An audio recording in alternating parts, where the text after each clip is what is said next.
Hello, hello, hello, hello, hello. Is anybody out there?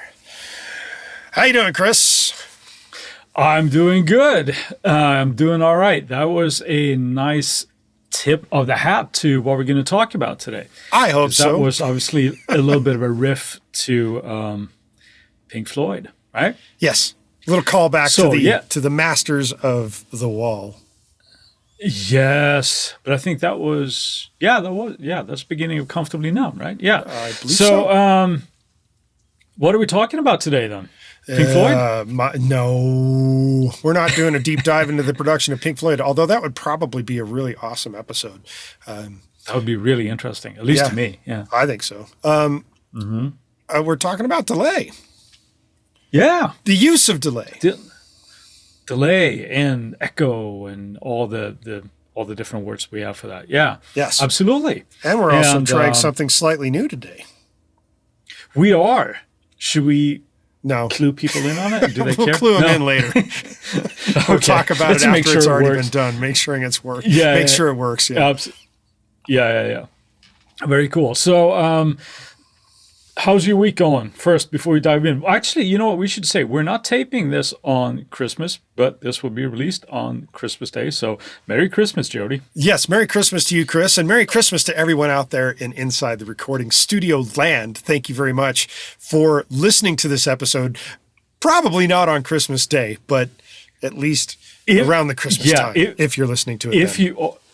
If you are listening on Christmas Day, you are hardcore and you're our kind of people. Exactly. Do like it, do appreciate it. Yeah. How's your week going so far? Everything ready for the holidays? You're getting psyched about taking some time off perhaps, or what are you doing? Every gift that I had got for family has arrived except one. So I'm thinking that one gift will end up being a card that says, "This gift is coming." Okay. Aside from that, everything else is going pretty good. I'm getting kind of ready to do nothing for at least a couple of days. I'm right there with you. I'm going to do the same thing. I'm going to try to unplug for a better part of a week here. It's been a minute since I took some time off. So minutes. I'm going to recharge the batteries a little bit, spend more time with the family type of thing, and then get ready to ramp it up again. Good. As it were. Good. Yeah, good. I think so. It's hard to take time off sometimes. But this is not about time off. This is about delays. So let's do a really unsmooth transition and bring it back on topic. I guess it depends on how you set your delay as to whether or not it's smooth or not. Exactly. So, brief history of delay, perhaps, is in order. Okay. So, can you tell us a little bit about, how in the music realm or the recording realm, what was the brief? Because we talked about this before we started taping, and it's like we could get super really nerdy and talk about because it started with radio broadcasting, but we won't go quite that far back. I guess we'll kick it off. So initially, tape is the medium that was the first methodology for delays in recordings, and it was a matter of taking the tape unit that they were recording on and recording through the record head, and also getting a second variance of sound coming through the playback head at the same time. And because of the distance of the playback head from the record head and the speed of the tape as they were recording on it would get them a certain distance in time. And that was roughly between, from what I understand, about 150 to 200 milliseconds. In time. Right. And that was for the initial sort of like slap echo, correct? Yeah. So the very early days of delay use was slapback style delays. And it became very prominent for obviously rockabilly type sounds. But in a little history dive of things, Sun Records was most notable for making use of this kind of slap back delay. That was like their big signature sound back then in the day. So the very early designs were mostly tape machines, from the Copycat, spelled Copicat, and the Echoplex, which is considered a very sought after unit if you can actually get one. So those were the two like biggies in the early days. There were a few other styles of delay that obviously didn't really take hold, like the oil can delay, which is kind of strange, and the Benson delay, and also the bucket brigade device type of delay, which was kind of like, I guess, not really digital, but a precursor to digital. Anyway, but we're starting off our little thing with talking about tape delays because that's how it started out, using tape. Yeah. And there was a delay between the record head and the playback head, and somebody figured out how to make use of that and use it as a way to modify sound.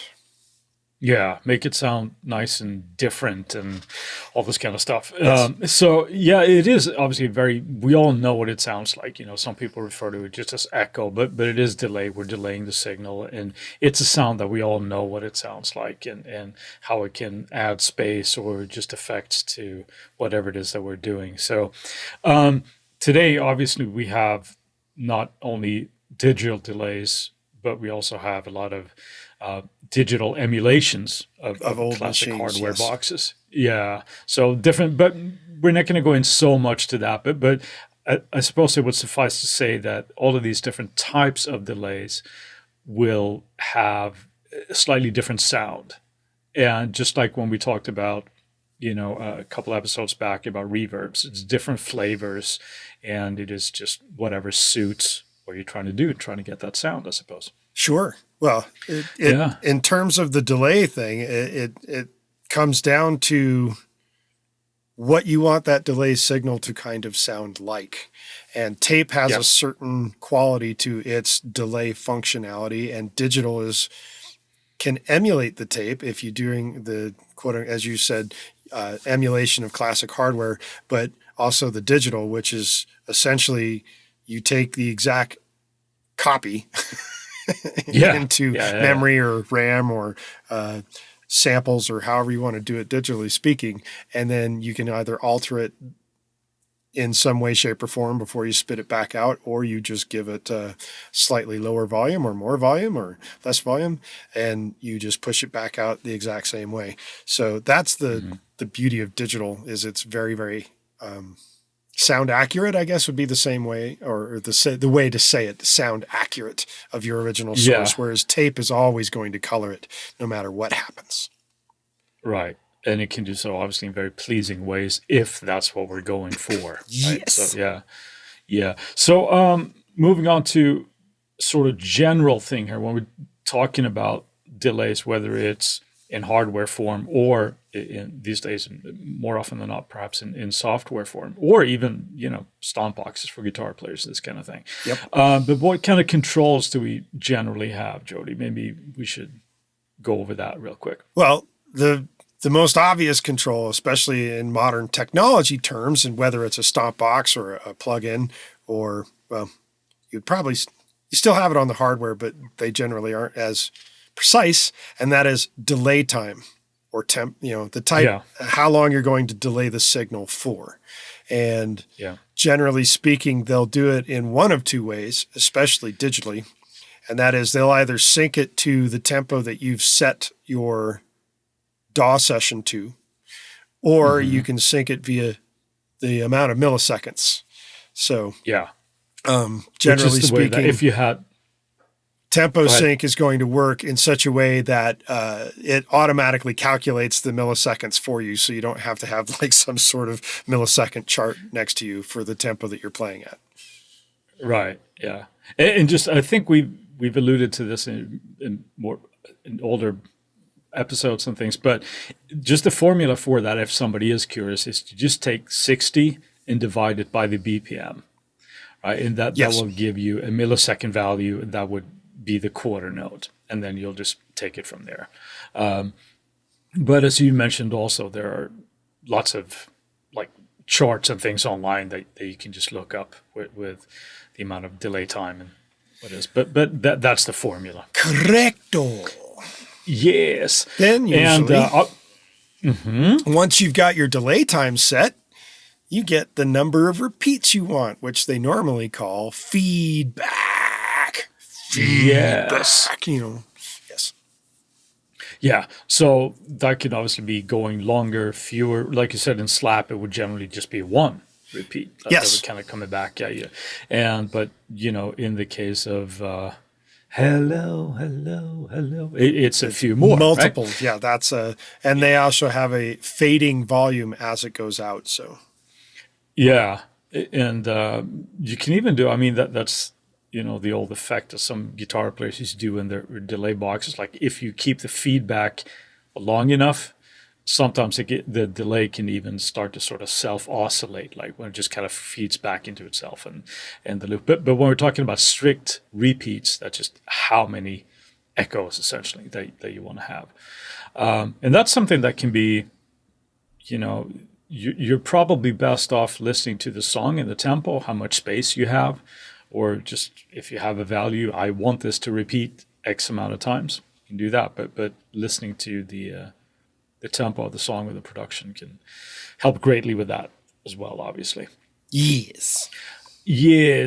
And then there's a term for this as well. Like sometimes we call it a ping pong delay, where each repeat will bounce left and right or right and left. It would just go back and forth.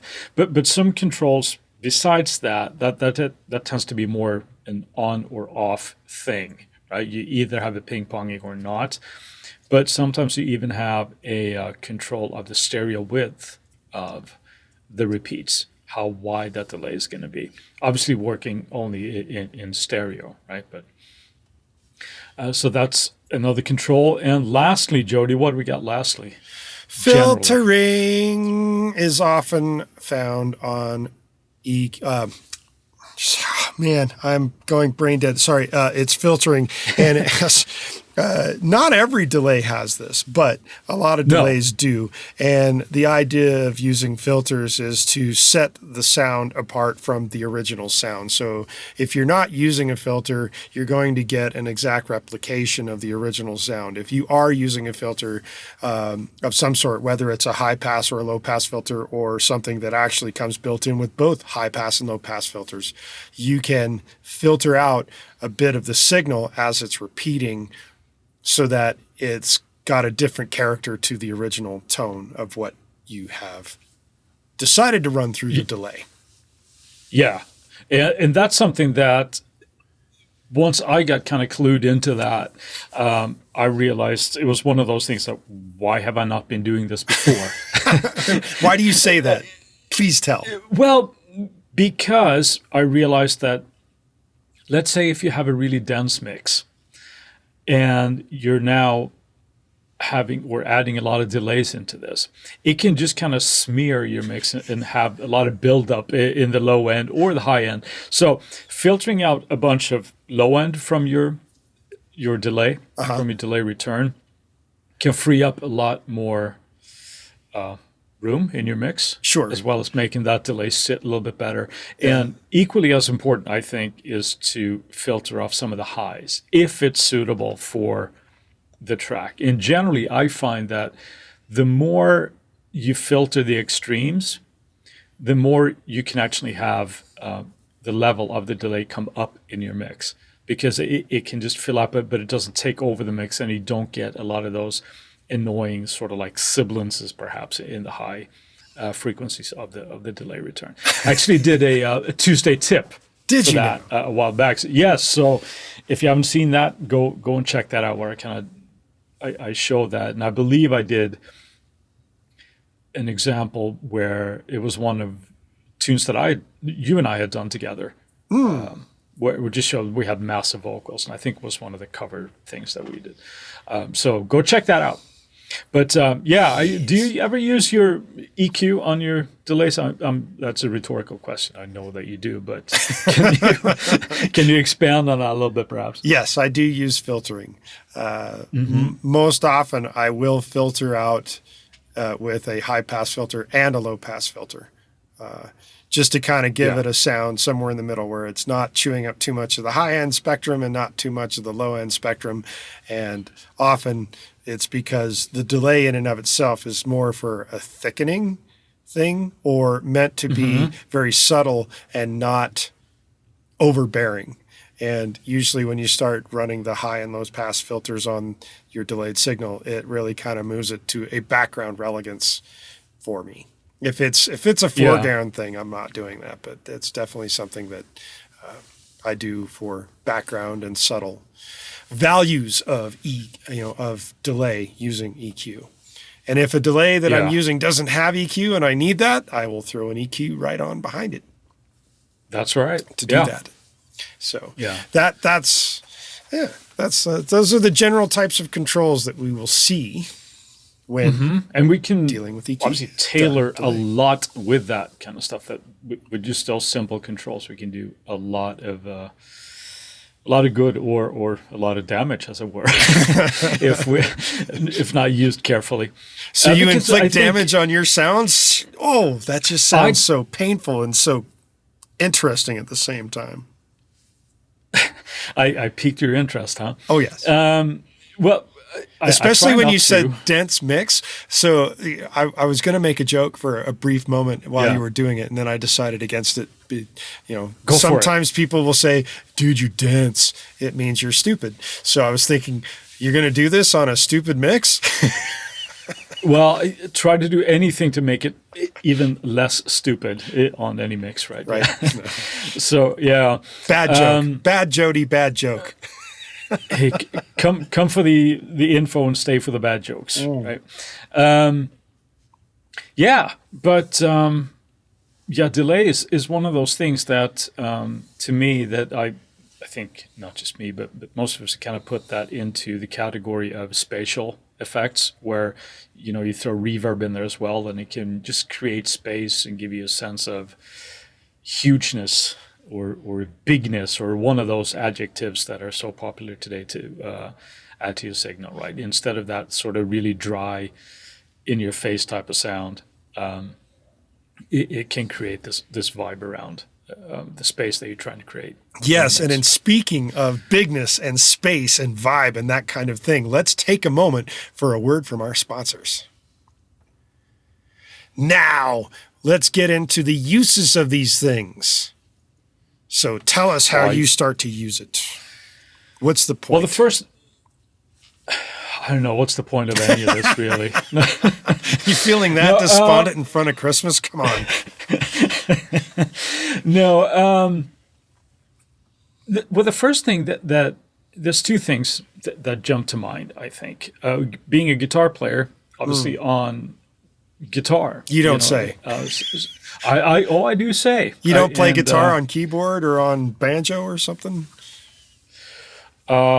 I know there's probably a really bad joke in there as well, but I'm going to continue on with the podcast. Go right ahead. So it could be whether it's a simple melody line. It can sound really, really sweet to have like a tempo synced echo on top of that. I find that this is actually kind of interesting, I think, as a guitar nerd, that I find myself playing differently if I have a little bit more delay, because it's easier to kind of account for dead space when you're playing. I think guitar players in general have this thing that when we play, we feel a need to play all the time. Okay. Because I must not be a true guitar player then. No, you're not. No, no, joking. But let's say that you're improvising. Yes.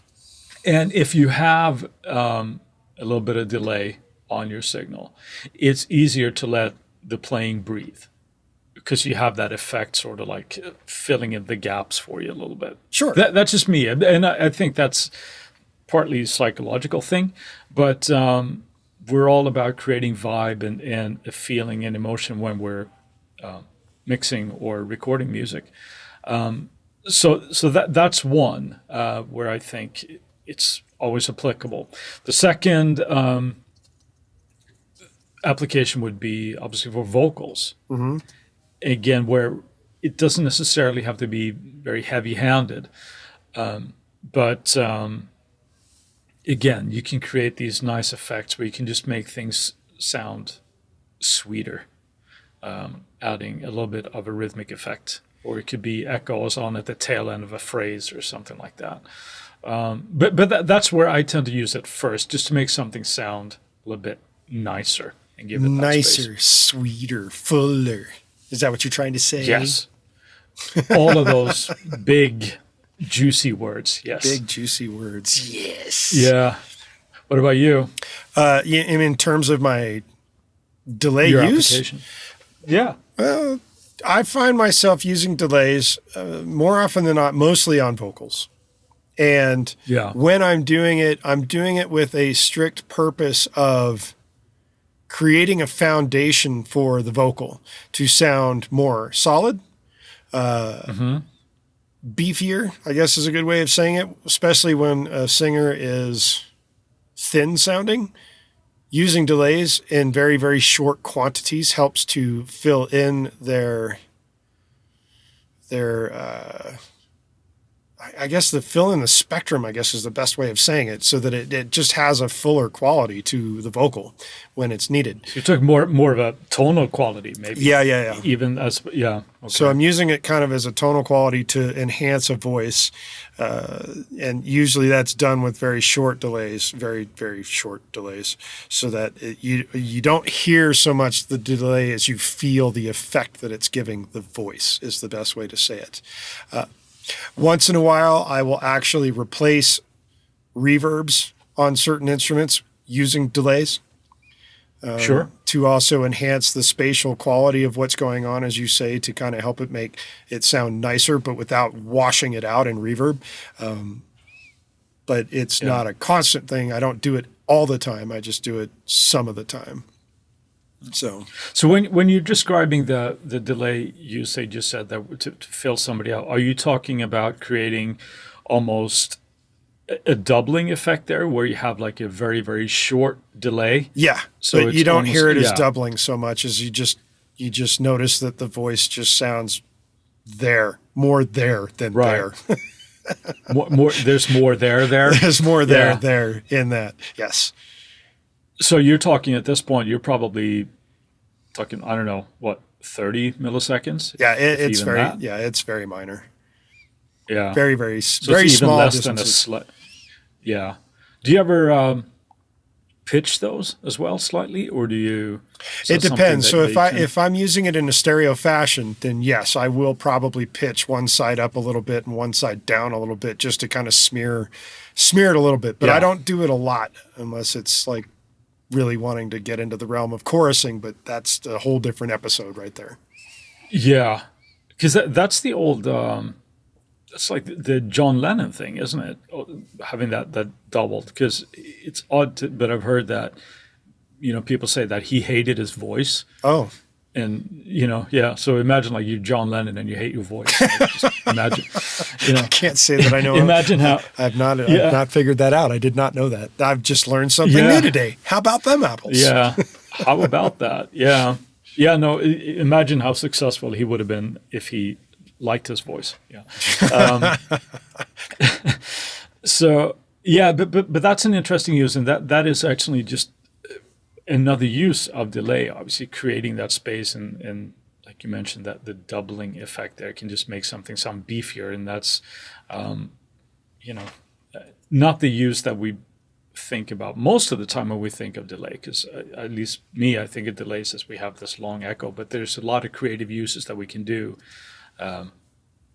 with delays, as it were. So, yes. Yeah. And then speaking about like that kind of thing and getting into this rhythmic effect, I guess probably one of the most notorious guitar players in the last several decades that really was known for his use of delay would be The Edge from U2. Totally. Absolutely. So yeah, it's almost like creating a whole new genre of music, right? With the way he kind of played with that in what is essentially like a trio. Then of course with Bono in there as well, but there's no keyboard player, there's no second guitar player to kind of fill up that space. So yeah, what was it like? Was it Chris Lord-Alge that called him Dotted Eighth? I don't know. That's his name, right? But it sounds like a good term for him. Yeah. Yeah. So having that rhythmic effect being a part of your sound, it's something, I mean, I do that all the time when I do certain things in my writing, and I love that kind of stuff. I always like playing along with delays and things. It's very, very cool. The only thing that you got to make sure that you do, though, is that your timing is right on, because if you have that set to a certain BPM and you're not keeping up when you're sloppy, well, it's not going to be a very nice effect. It can get messy. It can. But yeah, that's absolutely true. And that gives us into well, actually, before you jump to that with the timing, another guitar player that I can think of whose guitar solo made heavy use of delay would be, oh gosh, it's going to slip my mind right now. The Brian May.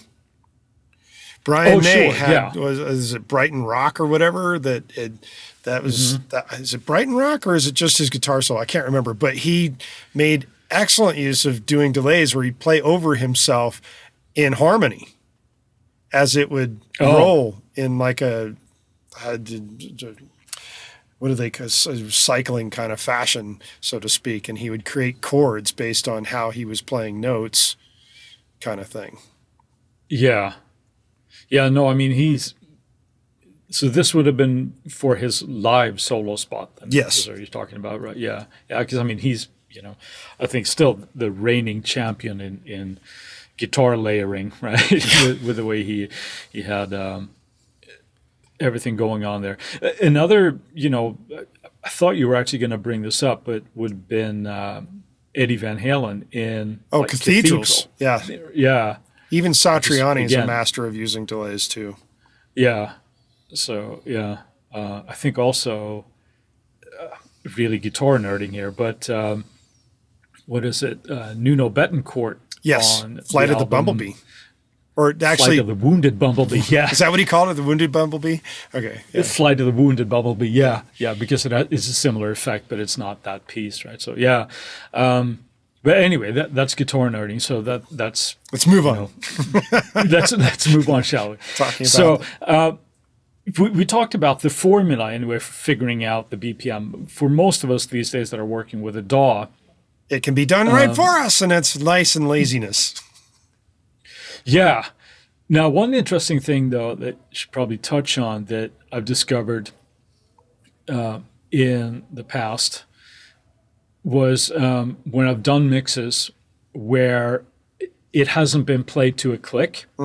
So I've done sort of like a manual beat mapping type of thing in Logic. And so you end up in your arrangement with these slight timing discrepancies, right? It might just be a few beats here and there, right? But if you have a tempo synced delay, try out and listen to what that does to it. It's kind of interesting because you get this kind of like as the delay repeats are trying to catch up in between sections. So yeah, you can get some funky noises doing that. Yeah, and first time I discovered that, I was like, what the hell is that noise? What's that going on? Oh, yeah, it's the tempo sync delay when the timing changes, and it's not necessarily a pleasant thing. Well, it's reminiscent of, say, when I had my very first digital delay pedal for my guitar rig, and you could go down and you could start twiddling knobs on the thing because it was the Boss Digital Delay. Remember those things? They still make them, of hell course. Yeah, but, the DD whatever. What are they? The DD whatever. Version 19 now or something. Yeah. So you go twiddle the knob and you get really funky sounds. So it was a way of actually creating an extra effect using the delay and messing around with some of the controls on the delay. So yeah. Yeah, the feedback generally. So yeah. So we can obviously, a lot of times I think it's actually advised to have things synced to the tempo, because it can give a very nice rhythmic effect, whether that's, quarter notes, eighth notes, dotted versions of whatever, just to see what sounds best. But there are cases where I think having them slightly offset is a good idea. I do. One of my favorite things to do. Yeah. So what are some cases where you might do that, and why do you do that? Guitar solos. Yeah. If you ever have guitar solos or an instrument solo or something, or if you just want something to give it in a way, I guess it's a widening type of effect is a good way of saying it, where you set it to whatever your tempo is, and then you take one of them and either decrease the amount of time on it ever so little with a few milliseconds, or increase the time on it by a few milliseconds. And that gives the appearance of the sound operating in a slightly wider sense, because you're hearing it just ever so slightly different on yourself. And if you've got that panned hard right and left, boom, it widens the sound right out. Yeah. Yeah. In the case of stereo delays, it's a real nice effect to make it, just like you said, wider, much like you would. It's going to sound like an odd example, but if you have a synth and you're stacking oscillators on top of each other, slightly detuning them will give you a bigger sound. And that's kind of like the same effect here, just done with delays, where you have them slightly offset and they're not repeating exactly at the same time. Right. It's a very, very nice effect. Yeah.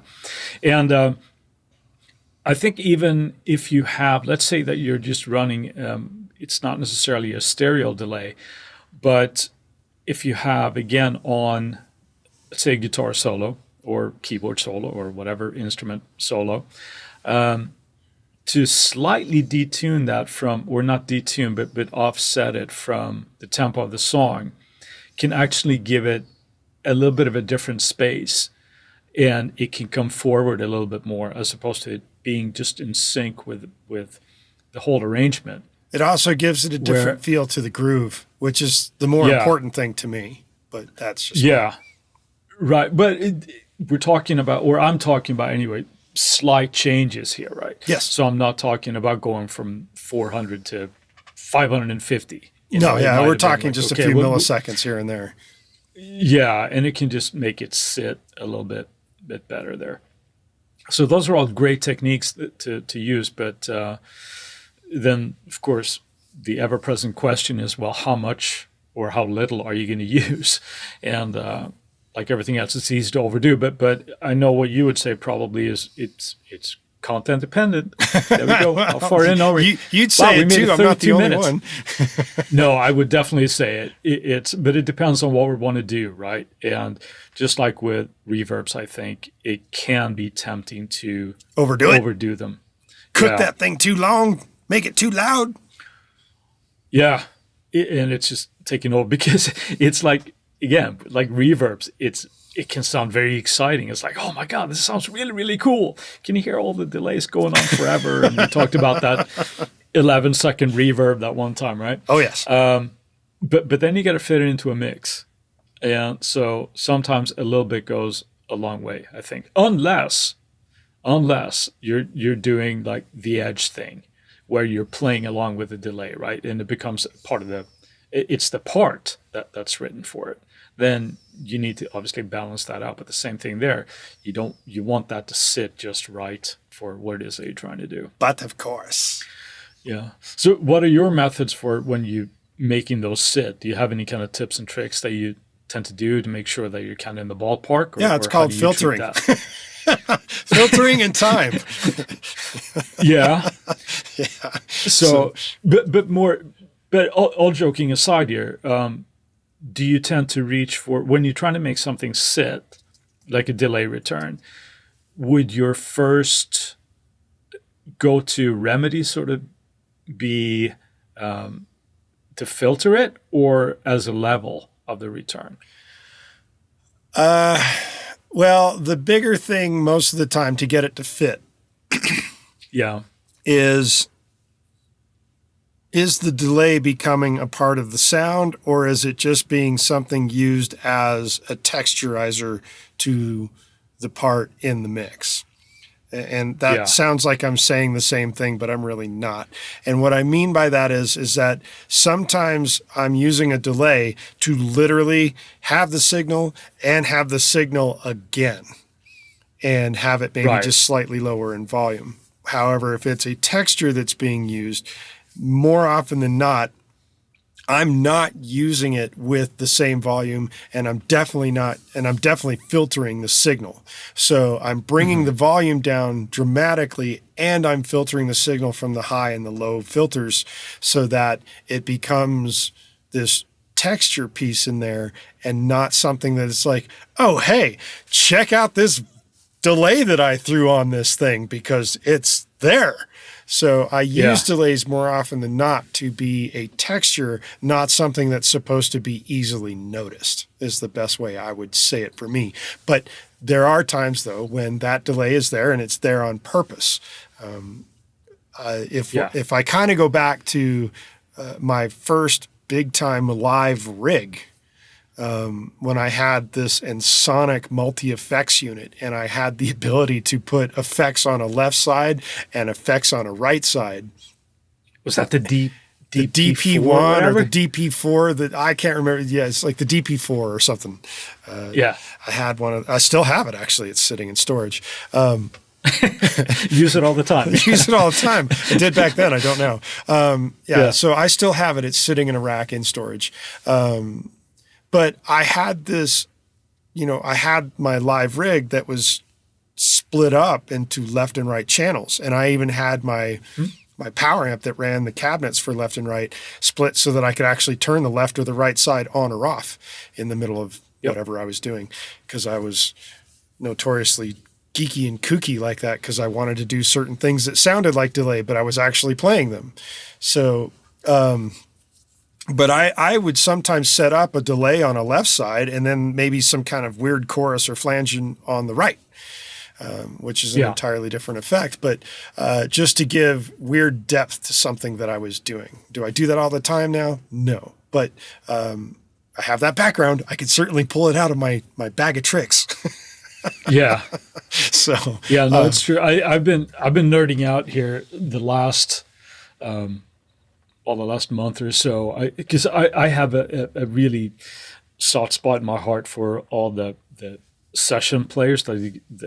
Most of my guitar heroes are essentially like the session players of the 80s and 90s, the type of thing, the Mike Landaus and the Lukethers and the Dan Huffs and stuff. So I've been nerding out, creating some of these patches that were used everywhere at that point, and it just makes me smile. But I don't write that kind of music, so I don't. There is no place for those in my. But I know that having that kind of and turning the clock back, 25 years, like, oh my God, this is cool. Well, but it also, as you study that kind of stuff, it gives you more things for your tool bag for when you're mixing and recording other artists as well.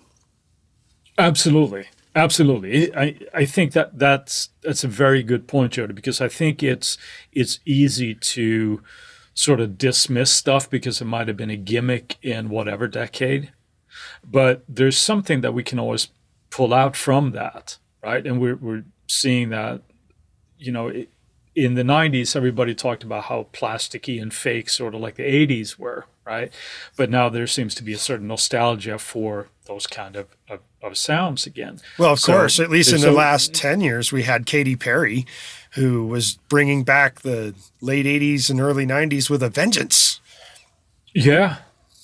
So, and you could even argue that a lot of the, that have been like early 2000s, were like with all the explosion of all the boy bands and stuff. It was they've always been around. What are you talking about? Yeah, but I'm saying with the it started with the Monkees basically, right? But the songwriting was basically pure 80s kind of hit making. But anyway, we're getting off track here. Yes. So get back on the rails, dude. I shall. So essentially, what I would say in regards to your question is I'm not afraid to EQ the bejesus out of a delay signal, and I'm not afraid to mess with the volume. Now, there are certain types of digital delays that allow you to do that on a per delay basis, which they also call a multi-tap delay. Right. But we're not going to do too much of a deep dive into that kind of stuff. We'll save that for future episodes. And for right now, being that we want to maybe talk about some kind of crazy plugin in the future, what would you name as your favorite delay plugin? I'm going to, instead of picking one, I'm going to pick 3 or 4. So yeah, wow, that's a lot. This is hard. It is a lot. But the one that I still use a lot, 2 of them actually, is the just the stereo delay and the tape delay in Logic. I think both of those are absolutely fantastic. Well, there you go. They sound, yeah, those are really, really good. Now, there are 2 others that I want to mention, because just as with I never imagined replacing Space Designer, the IR in Reverb in Logic. Right. But I did with a slate thing. And same thing for my delays, actually. I'm using a plugin called Repeater a whole lot. And that emulates all of these old classic boxes, some of them that we have touched on today. We talked about the introduction, has the tail ray and all this kind of stuff, just to give different types of delay. So I use that one a lot, Repeater. And the last one that I use a little bit more for as an effect, a really kind of smeary kind of thing, is a plugin from Native Instruments called Replica. And that's another one that I use. I like that one a lot, but I use it more as a diffuser. It is a delay plugin, but you can use it as diffuser. So it gives me that sort of super score guitar type of paddy kind of vibe when I go for more extreme effects. I like that one a lot. But the Logic ones are great, but otherwise it's Repeater that gets the nod from me. Cool. What about you? Favorite delay plugins?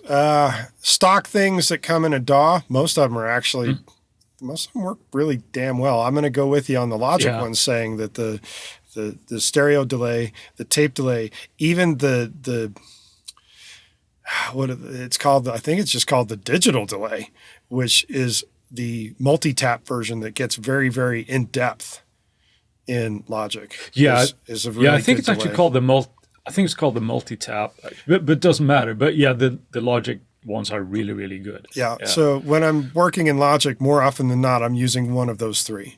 And on occasion, if I need something a bit more funky, I'll go with an emulation of an old Galaxy Echo, done by UA. And if I'm working in Luna, I don't have the options of the Logic delays. So I will either be using the precision mod delay or one of the eventide delays, and as well, or the UA delays beyond the precision mod would also be like the Galaxy Tape Echo type thing. So it's one of those outside. But as far as like the one that I reach to more often than not when I'm in Logic, it's going to be the stereo delay, because it gives me a nice, easy interface to work with the filters and the volume levels really quick. And in terms of Luna, the go-to in that when I'm doing that is definitely the precision mod delay, because it's very similar to the stereo delay in Logic, but its interface is a little more complicated. But then again, it's emulating an old hardware unit. So that's kind of how it works. Yeah. Right. So, but there's one, one that we didn't touch on, either one of us picked here, but it's the, what is it called? The Delay Designer. That's what I meant. The multi-tap thing is Delay Designer. Yes, that's the Logic one that I meant. So now you've just popped it in my brain. Delay Designer. Yes, because you can very well tailor each individual tap delay, and it's pretty insane what you can do with that one if you need to get really crazy. Each echo you can pan, level it differently. You could filter each one differently. It's it's one of those. It's like it's almost too much. it's very very deep, very very complex ability that you could put in there. Yes, new word, complexability. That's a good word, complexability. I like it. And we've reached that point in the episode to say it's Friday Finds. So Chris, what did you find this week? This week, I sort of rediscovered something, and this is not a piece of gear or anything like that, but I was listening to Pink, and I had my cans on, and I've got my eyes closed, and her song "Raise Your Glasses." Yes.